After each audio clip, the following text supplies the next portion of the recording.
before Earth even existed. You had Mercury, Venus, which was in the position we're in now, and then you had Tiamat. Earth wasn't here yet.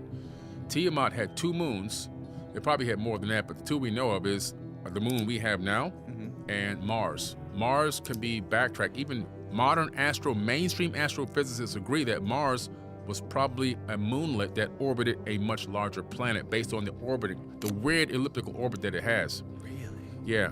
So what happened was you have our moon and you have Mars, a habitable moon, orbiting Tiamat. Tiamat in the Enuma Elish, the 7 tablets of creation, literally gets impacted by another object that was orbiting another star. So our solar system had gravitationally attracted a rogue solar system, so to speak. And it was a collision that happened which made Tiamat explode. When Tiamat exploded, now here's something interesting before I go that far. In the text, it says that Tiamat's glory rivaled the sun. It was a water-bearing planet with land and life. Now, who wrote that? How did they know that this planet had land and life and that it rivaled the sun's glory? That in other words, when the sun shined on it, it beamed back because it had so much water and it was so massive. It was 6 times larger than Earth. Somebody had a view of this planet from somewhere in the solar system.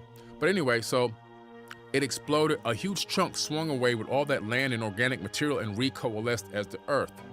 The moon then was put into place to balance the wobble. Right.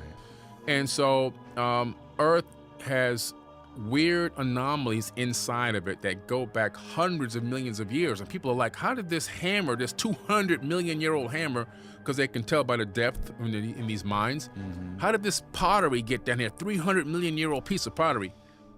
It's not from Earth.